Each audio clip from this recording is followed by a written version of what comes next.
watching Hope Online. Now, today's discussion comes to us when the world is experiencing a protest with the hashtag Black Lives Matter. This protest comes to us after the brutal murder of Mr. George Floyd in the state of Minneapolis. Now, this case is very sad because this gentleman was brutally murdered in the very own state that is with the very own people who are law enforcers, the officers. Now, the good news that we can get from this is that these officers who were involved in this murder were arrested and charged.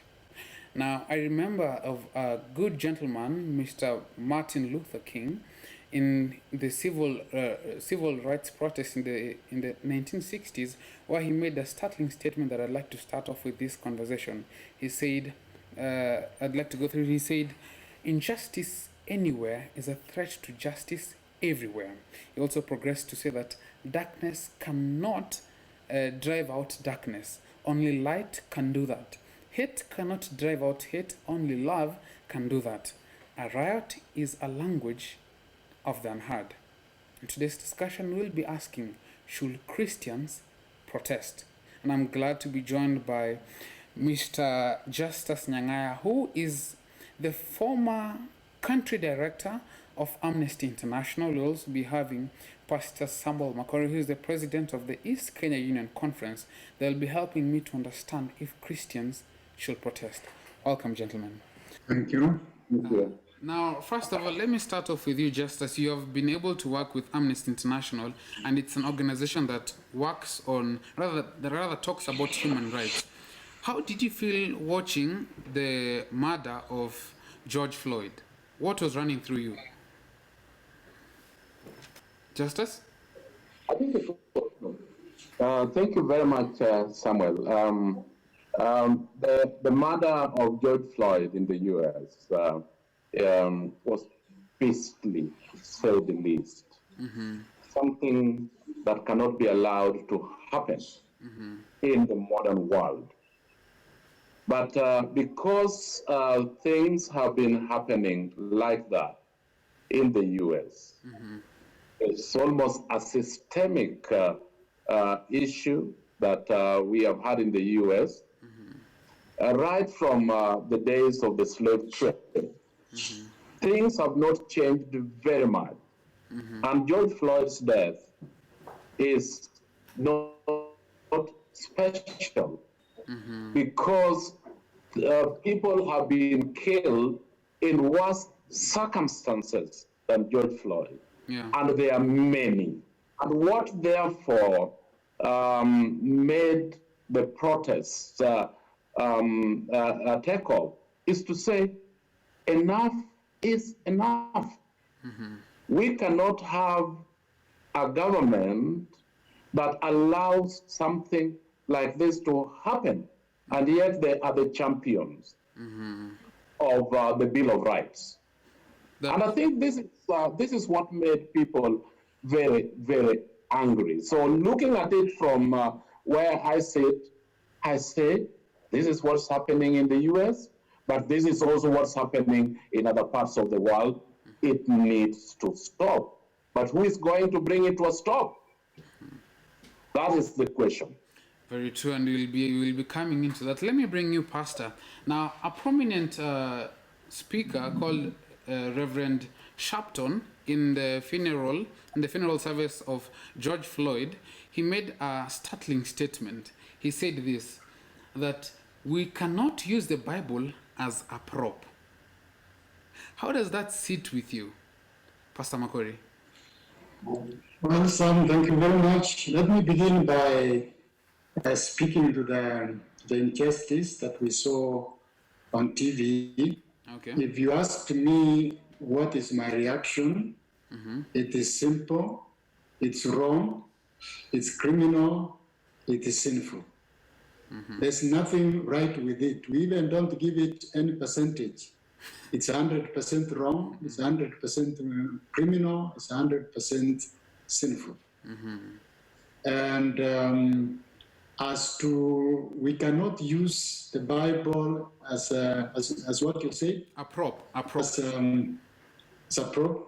You know, people are responding to it.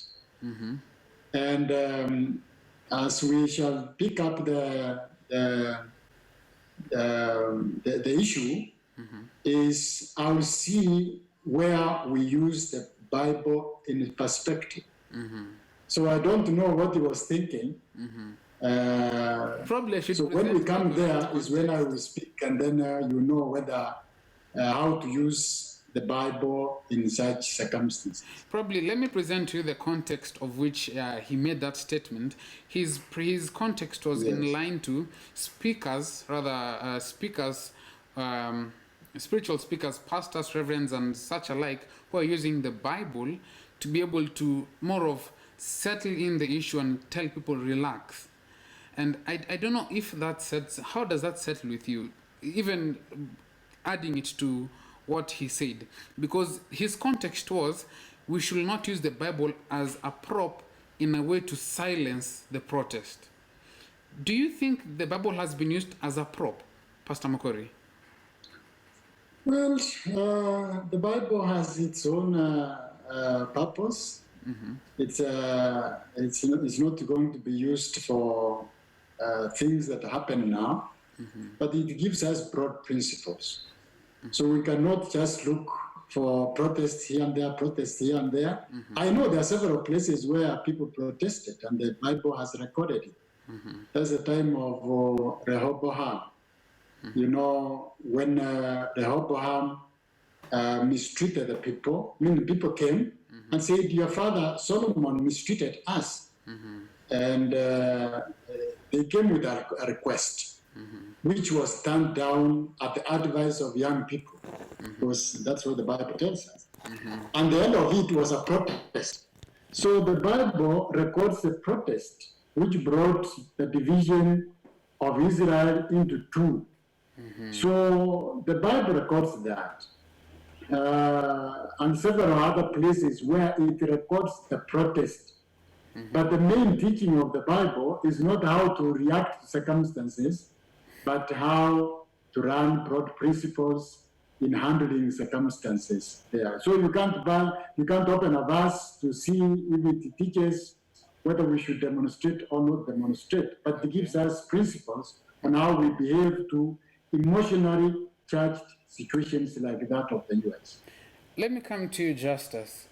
One of the placards that I saw and I think has also gone viral was one hashtag Black Lives Matter, and then there's this one that says no justice, no peace.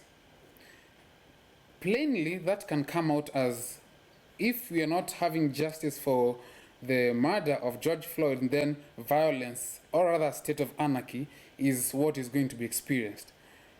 Does that mean so, or that context is misplaced? Justice? Thank you, Sammy. Let me start by, let me add on to what my president has said, Yes. President Makori, about your question. Is the Bible being used as a prop? The Bible, according to me, is the Word of God. It is a living document. It applies to my life as I live it now. And when John says in John 13, verse 34, that a new command I give you, love one another as I have loved you. So you must love one another. The power of love, when I go now to the protest, the power of love heals. The power of love unites. And the power of love restores. It restores lost glory, but also restores the hatred that has been before. When the hashtag says that no justice, no peace, you go back to what Martin Luther King Jr. said, and I'm going to quote what he said, that riots are a language of the unheard. people want to be heard. They have been pained for many years. And if you don't address this, and you bring the police to kill us, and you bring the hooligans to kill us, we have a right to defend ourselves. I think that's where that question was leading to. And so Martin Luther King says, we should be doing a lot of listening right now. This time, we should not fail to hear what the people are saying through their pain. And pain, if you are inflicting it, is an injustice. And you are talking to a duty bearer.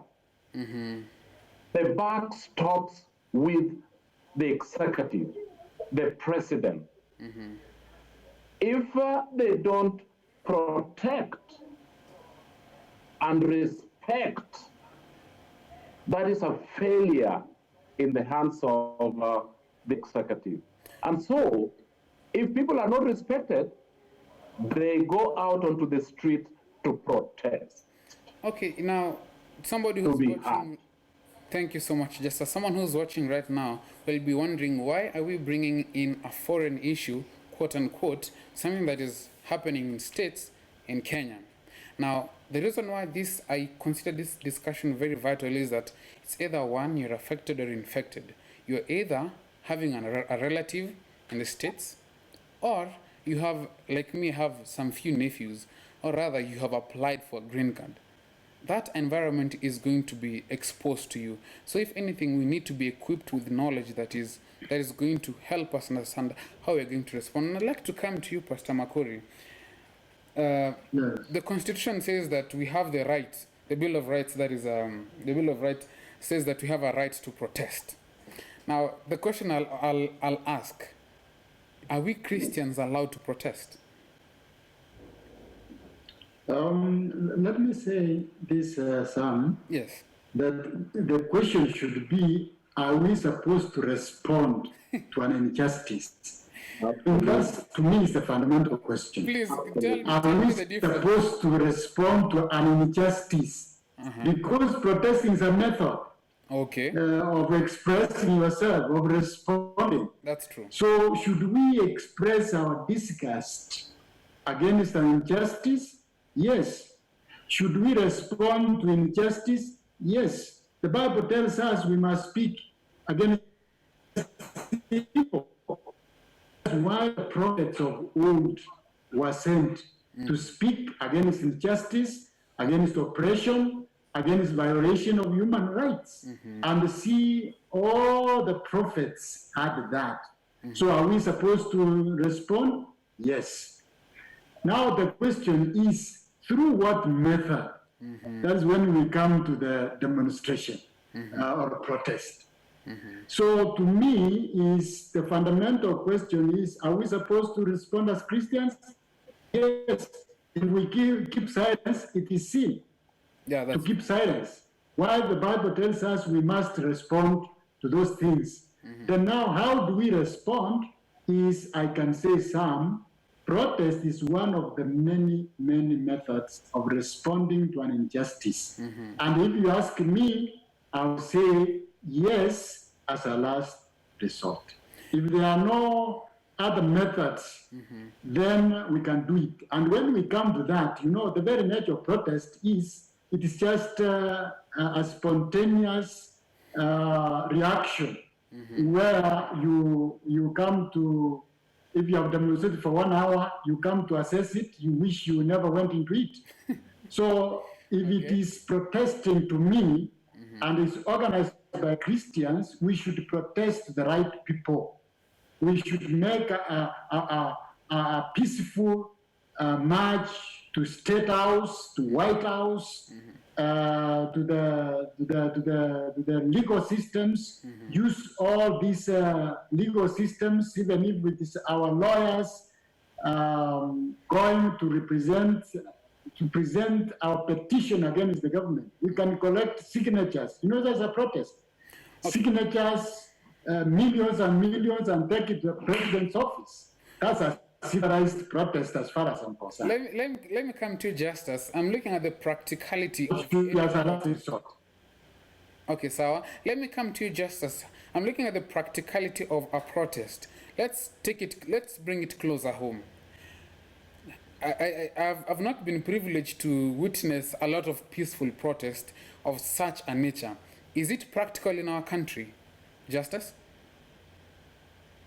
It is practical in our country to protest. Mm-hmm. And if people did not protest, I think maybe you are young, but when the Section 2A was repealed by Moi to bring in the multi-party system of politics, it was through protests that did that. That's one. Secondly, during the civil rights movement in America, the slave trade stopped because there were protests. And let me just also go to Germany during the Nazi system in the 1930s. If people did not protest, nobody would have known what Adolf Hitler was doing. Yeah. And I want to say this. I don't know if you have heard of a poem entitled When They Came. It is written by somebody called Martin Niemöller.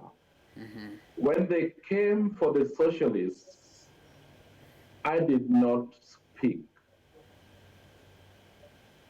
And then they went to the nationalists. And then they went to the Jews. And then they went to, it is something that when they came for me, I did not speak because I wasn't a Jew. I did not speak because I wasn't a Christian. I did not speak because I wasn't a socialist. I did not speak because I wasn't a communist. And when they came for me, there was nobody to speak. It carries an import that is extremely relevant and big in our system right now. That when you see an injustice being carried out, you have to speak, because if you don't speak, you are abetting that injustice.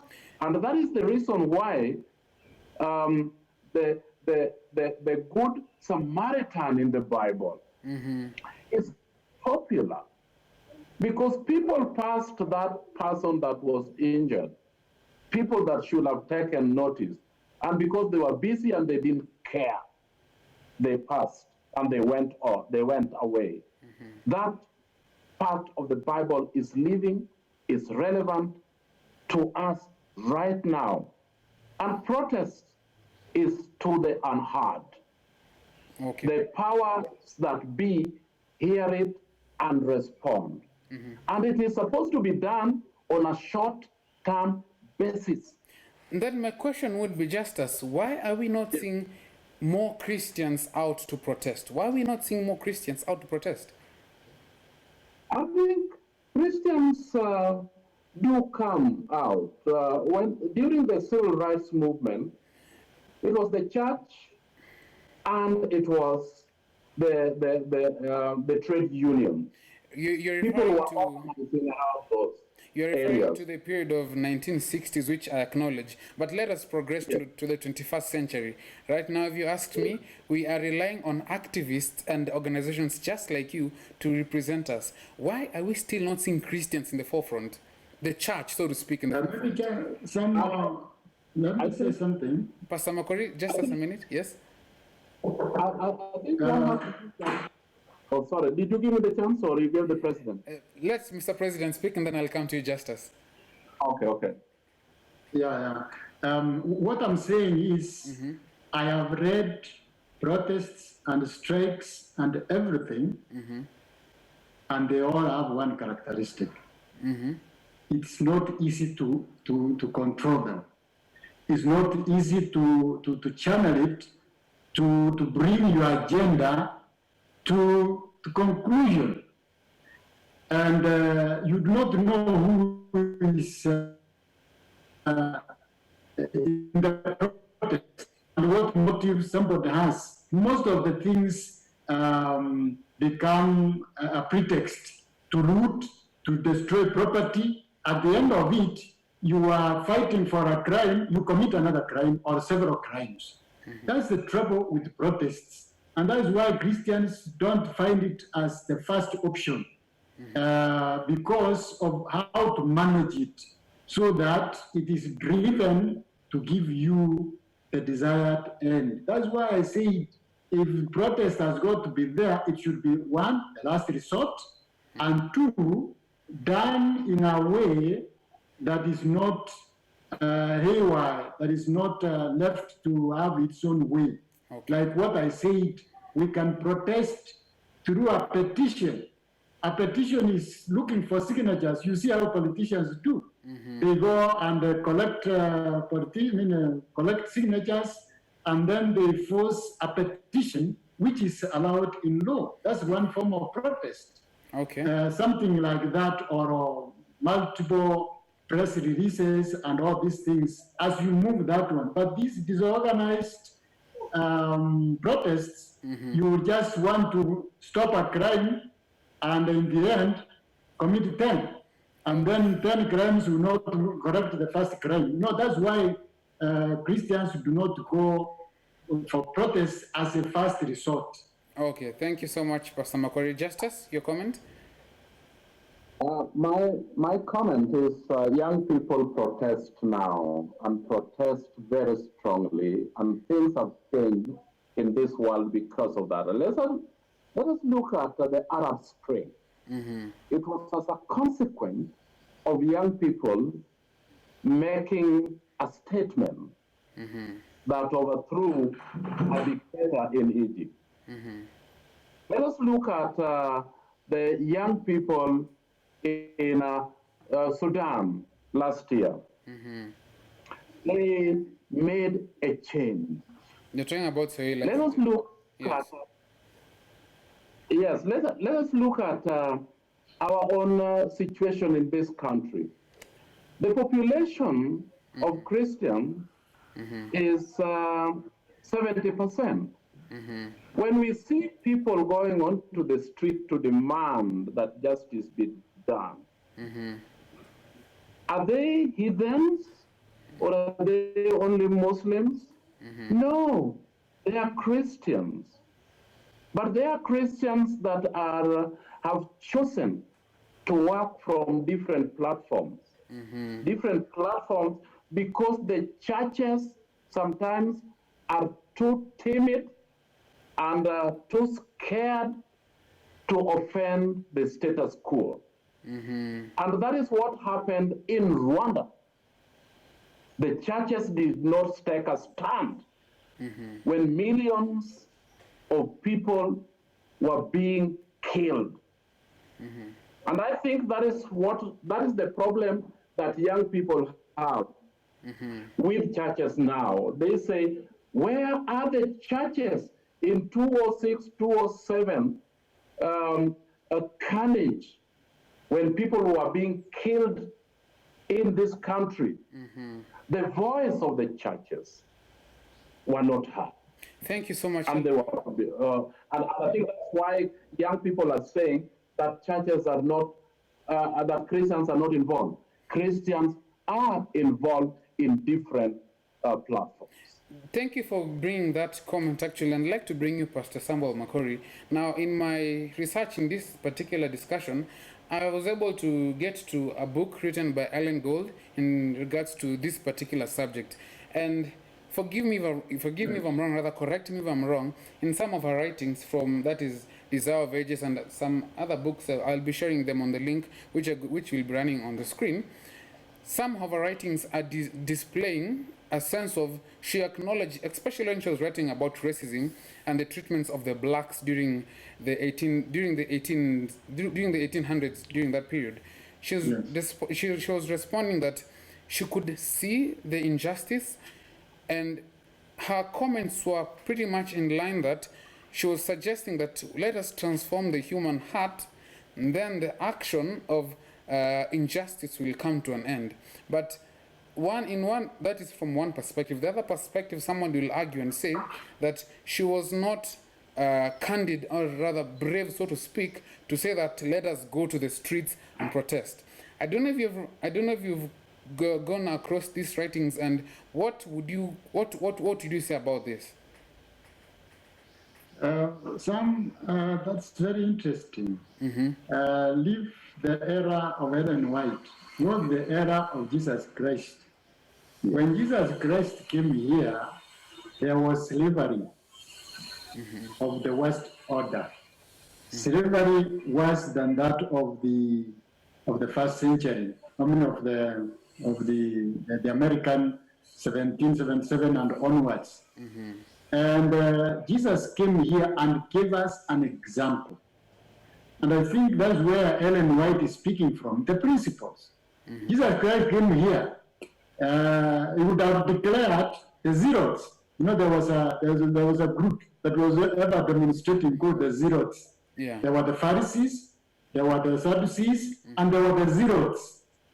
And Jesus had to use one of them who knew the only way to express yourself is through violence and demonstrations and all sorts of forceful shouts. And that was Simon the Zero.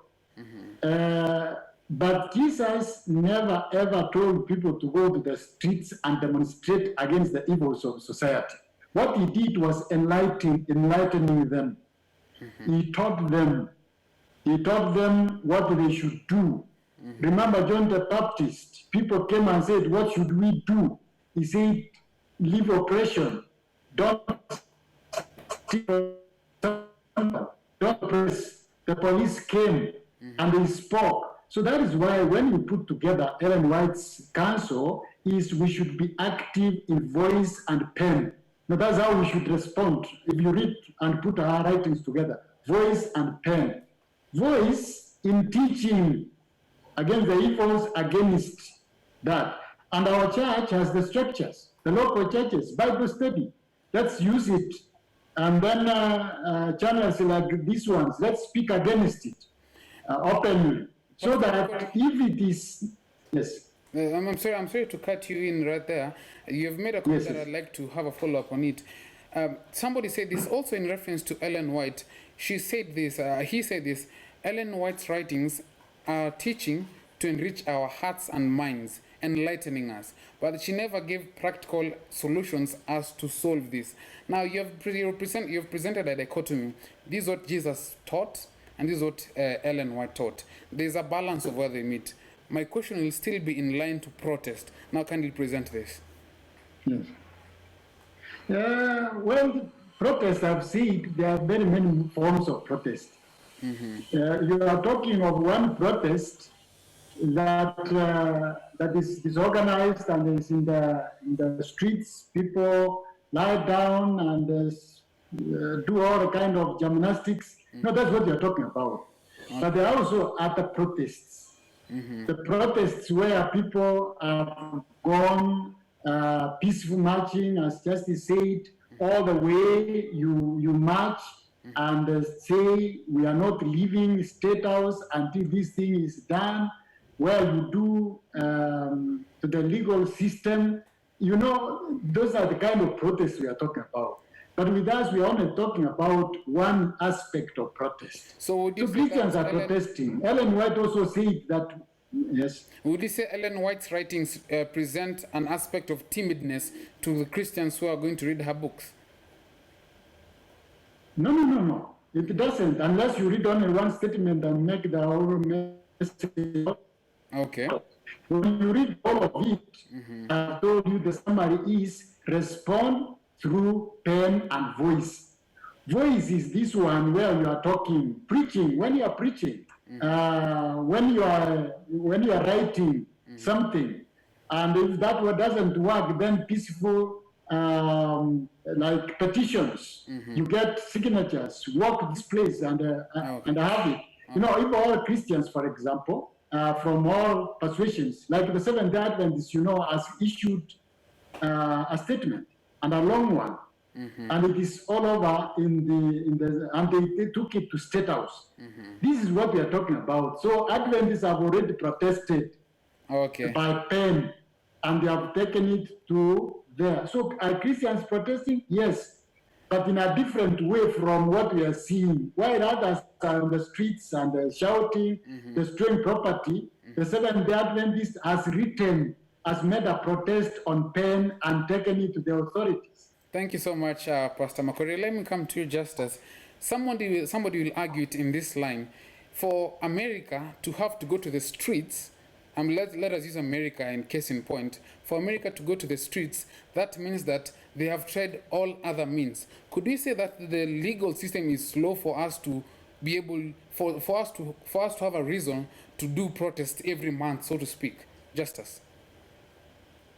Yes, protests of that nature, when you go out onto the street, you are making a point and a statement that we are fed up with what is happening, and what has been done has not given us the desired result.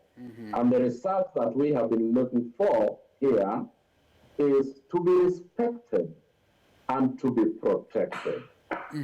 And as I had said previously, Samim, yes, protests of this nature may not necessarily go for a long time.